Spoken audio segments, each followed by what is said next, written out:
बिहार के तमाम नियोजित शिक्षक भाई बहनों को मैं मोहम्मद मुस्तफ़ा आज़ाद आज पूरे बिहार की शिक्षकों के नियोजित शिक्षकों की समस्याओं को लेकर लगातार प्रयास के माध्यम से उनके साथ अन्याय जो बिहार सरकार कर रही थी उससे न्याय दिलाने के लिए पटना जिला इकाई कमर कसकर आपके साथ बड़े भाई वीरेंद्र कुमार यादव जी के नेतृत्व में एक लड़ाई न्यायपालिका में लड़ी जा रही है, जो मैंने लगातार आपको बताया था और इस बात को भी आपको बताने की कोशिश कर रहे थे कि हमारी जो सरकार छलावा कर रही है और एनपीएस का लाभ मिलना चाहिए था 1/7/2015 से जो नहीं दिया गया और हमको गुमराह कई संगठनों ने ये इस चीज़ों को रखा नहीं और गुमराह किया आप लोगों को तरफ अपनी दुकानदारी अपनी धंधा पानी चलाने के लिए।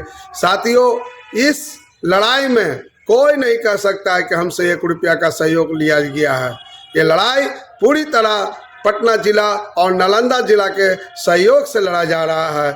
साथियों, ये लड़ाई जो है हम लोग लड़ रहे हैं 1/7/2015 से नियोजित शिक्षकों को क्यों मिलना चाहिए एनपीएस का लाभ। ये बड़ी सवाल हमारे व्हाट्सएप पर, फेसबुक पर, टीचर जैक्सन के यूट्यूब चैनल पर है।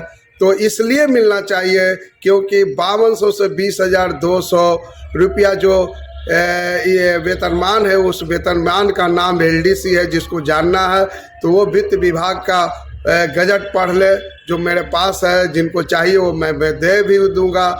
और उसके अलावा उस वेतनमान में आपने पे ग्रेड का लाभ दिए, उसी वेतनमान में सालाना 3 वर्षीय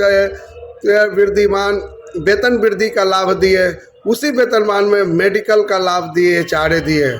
लेकिन कुछ पार्ट आपने छोड़ दिया। वो पार्ट थी टीए का लाभ, वो पार्ट है ग्रुप बीमा का लाभ, वो पार्ट है एनपीएस का लाभ, वो पार्ट है एलआईसी का लाभ।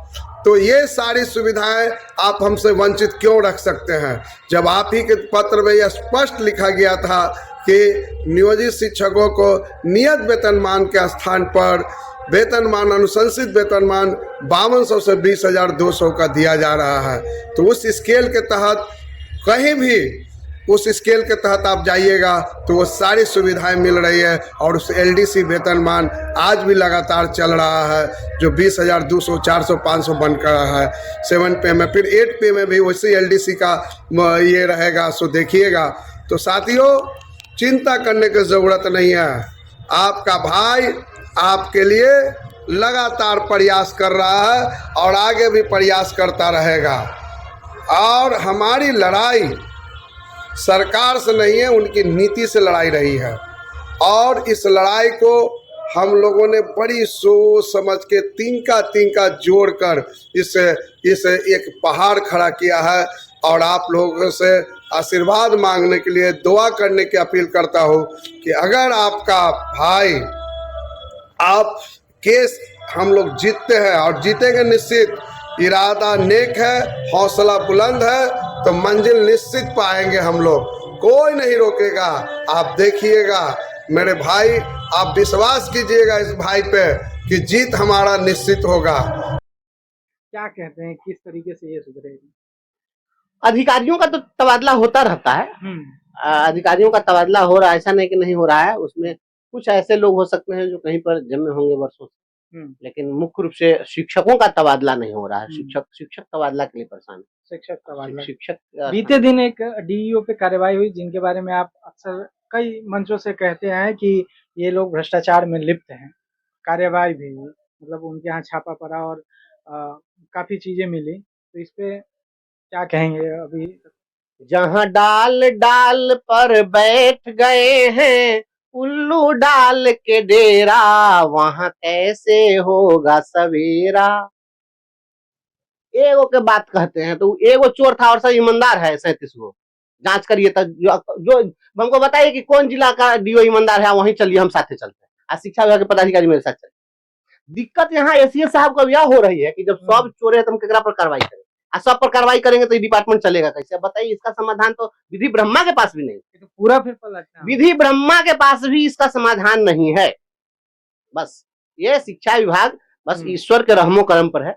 हमारे एसीएस साहब चाह के क्या करेंगे, जहां हाथ डालिएगा वहीं वही हाल है। हर जगह ऐसे लोग हैं। अच्छा, आप एक तरफ से देखिए, पूर्णिया में पहले हुआ तो वहाँ के डीएम ने संज्ञान लिया, वहां कार्रवाई हो गई। बेतिया में आपने वही देखा है, वैशाली में आपने वही देखा है। तो ये जहां भी हाथ डालेंगे तो सब जगह तो वही हुआ है। ऐसा थोड़ा ही है कि समरसेबुल जो गिराया है तो एक जगह जो है प्लास्टिक वाला गिराया है, दूसरी जगह सोना का पाइप गिराया है, तो सब जगह तो वही हाल है। सब जगह भ्रष्टाचार हुआ है। सभी जगह बेंच डेस्क की क्वालिटी सब जगह वैसी ही है। जो कुछ भी हुआ, थाली की सप्लाई हुई है तो महाराष्ट्र की एजेंसी सप्लाई करिए। बिहार में अब कोई भी एक भी ऐसा व्यवसायी थोड़ी बचा है जो थाली भी सप्लाई कर सके, अब तो कोई ऐसा है नहीं। अब तो सब थाली में गुणवत्ता को महाराष्ट्र वाली एजेंसी दे सकती है, यहाँ के किसी एजेंसी के पास में क्वालिटी नहीं। सब जगह घालमेल है भैया, यहाँ घाल मेल कहिए क्या, घाल मेल क्या रहेगा, मेल शब्द है ये ना, पूरे के पूरे घाल है, पूरा पूरा घाल है एकदम। कैसे सुधरेगा? सुधारने के लिए जब मिर्गी आती है ना आदमी को, तो उसको जाकर के शास्त्रीय संगीत से उसका मिर्गी नहीं टूटता, उसको जूता सुहाना पड़ता है। इन लोगों पर ऐसे ऐसे पदाधिकारियों को पकड़ के एफआईआर दर्ज करके सब जेल भेज देना, जेल भेज देना। बस पहले भी आप इस चीज के लिए आवाज लगातार उठाते रहे, आपको जो है सो निलंबित भी किया गया, डिसमिस किया गया, और अब आप जो है सो एमएलसी बनकर आए हैं। आप इन चीजों को, शिक्षकों की आवाज लगातार आप उठाते रहे हैं। अब जब पावर आ गया हाथ में तो कैसे इसका पावर नहीं आया है, ऐसा कुछ थोड़ी है, पावर थोड़ी आ गया, बस जगह बदल गई है। जगह नहीं, पहले सड़क पर एमएलसी हो गए हैं, पहले हम सड़क पर बोलते थे, सदन अब सदन में बोलेंगे तो बोलने की सड़क से सदन तक का सफर आप असल में किए। जो हम सड़क पर बोलते थे वह सदन में आप सुनिएगा, सदन चलेगा आप सुनिएगा।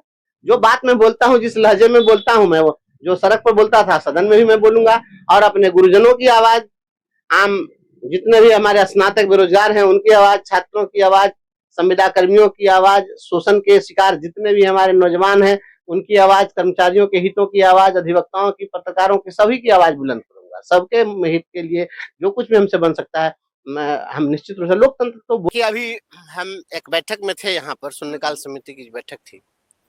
उस समिति की बैठक में भी हमने बात कही है और हमने अधिकारियों से कहा है कि ईश्वर हर किसी को देने की ताकत नहीं देते, और अगर देने की ताकत देते हैं तो देने का अवसर नहीं देते। अगर आपके जीवन में ईश्वर ने आपको इस योग्य समझा है कि आपको ताकत दी है और देने का अवसर दिया है, तो मुट्ठी खोल कर दे दीजिए। समाज के लिए यही चीज अस्थायी रहने वाला है। आप नहीं भी रहेंगे, उस दिन चर्चा होगी कि अमुक पदाधिकारी थे, अमुक मंत्री थे, तो उन्होंने ये काम किया था। और बिहार में यह विडंबना देखिए कि कुछ ऐसे मामले हैं जिन मामलों में सरकार वित्तीय कमी का रोना रोती रहती है कि हमारे पास पैसा नहीं है, फाइनेंशियल क्राइसिस है। तो आर्थिक संसाधनों की अनुपलब्धता के आधार पर अगर कोई बात कही जाती है कि हम करने में अक्षम है, तो कुछ देर के लिए वो बात चलेगी, लोग उसको समझते भी हैं। लेकिन जिस चीज में कोई वित्तीय भार नहीं पड़ने वाला है राज्य सरकार